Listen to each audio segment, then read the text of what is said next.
The tide is turning when it comes to the conflict in the Middle East. Millions are praying for a truce, wanting to see a peaceful outcome where Hamas returns hostages and Israel stops striking.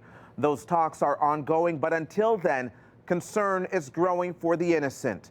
A warning that some may find the upcoming images and sound difficult.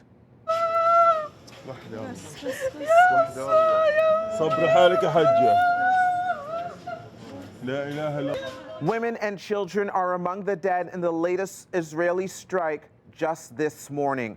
The wreckage you see is at a building in the southern Gaza region of Rafah. Lifeless bodies are being pulled from beneath the rubble. Now global concern is on the rise, and it is giving life to a humanitarian fundraiser that will take place here in Ottawa this week.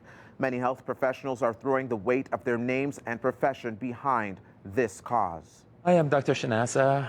I'm a gynecologist in Ottawa, and I support humanitarian aid for Gaza. Hi, I'm Dr. Simone Crooks. I'm an anesthesiologist. I support humanitarian aid for Gaza. I'm Peggy Tayo. I'm Vice President at Briere and also the founder of Hera Mission. I support humanitarian aid for Gaza. My name is Anmar. I'm a family physician in Ottawa.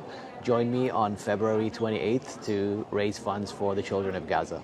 I'm Dr. Angela Cairn. I'm a clinical psychologist and expert in trauma. I support humanitarian assistance for the children and all the people of Gaza.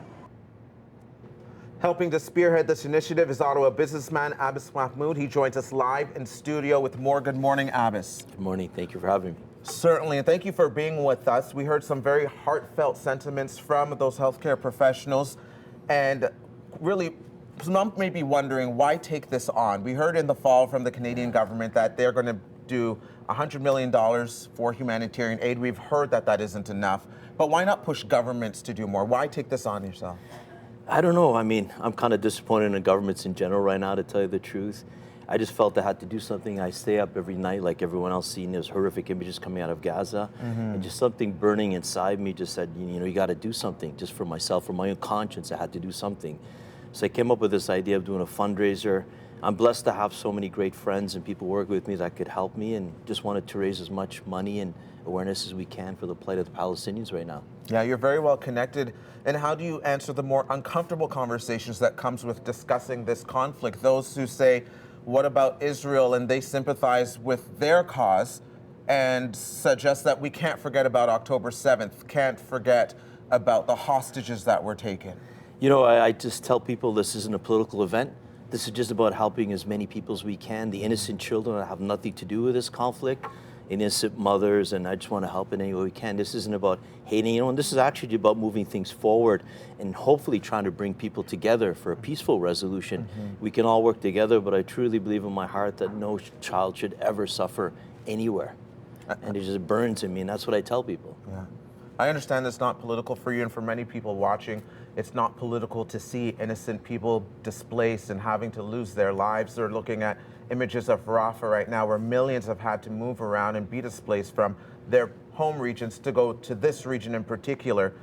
But some may need reassurance about money going to the right people, and then say, you know, it's going to Doctors Without Borders, they're on the receiving end. But especially now that we know that the U.S. has pressured the Palestinian Prime Minister to step down over allegations of corruption, they want to make sure that the money will be going to the folks that we're seeing on the screen right now and not into the hands of a government or Hamas, where they're benefiting from the sympathy that's coming from the rest of the world. Yeah, I completely agree with that. I'm really glad that the American government is pressuring that. That is a big weight on my shoulders. You know, to take money from people that entrust me with their money is a really big thing that I take seriously. What I'm doing is I'm actually paying for all the expenses for the event. So there's going to be, this event's going to be zero cost, where we pay for the food, we take care of the hall, the hotels for everybody coming, and it's zero expense to it. We're taking 100% of all money that we raise from the event online, and we're going to directly to Doctors Without Borders, one of my favorite NGOs in the world. I worked with them in the past, and in the Democratic Republic of Congo. I know the work that they do, and all this money is going to go directly to them and directly for Gaza. Okay. And they're working on the ground in Gaza right now as we speak. At the event itself on the 29th, this Thursday, they will be there explaining what they're going to do with the money and the impact that they're having. Okay. So that was a big weight on my shoulders to make sure that the money got there, got to the right people, and it created the most impact. And if people want to attend, tickets and tables still available? We're almost sold out. I'm proud to say that we're almost sold out. The response has been unbelievable. So I'm very excited about that, and we're going to try and raise as much money as we can and try to help as many people as we can. And what's the experience going to be like for those who attend? It's going to be a great event. We've got an amazing silent auction. We've got a wonderful Middle Eastern dinner that we're going to have. We've got great speeches from Doctors Without Borders and other doctors that have been inside of Gaza as well. And we've got a great night of entertainment. My good friend Carl Wolf is coming out to perform. I got a few surprises as well. So it's going to be a great night of doing good, raising some money, and having a bit of fun as well. All right, Abbis, thank you so much for being with us this morning. Thank you so much for having me. Appreciate your time. And for those watching, just a few tickets left. As you heard, savingthechildrenofgaza.ca is the website if you're interested in attending. It's on February 29th. It takes place at the St. Elias Banquet Center, and doors open at 6 p.m. this Thursday.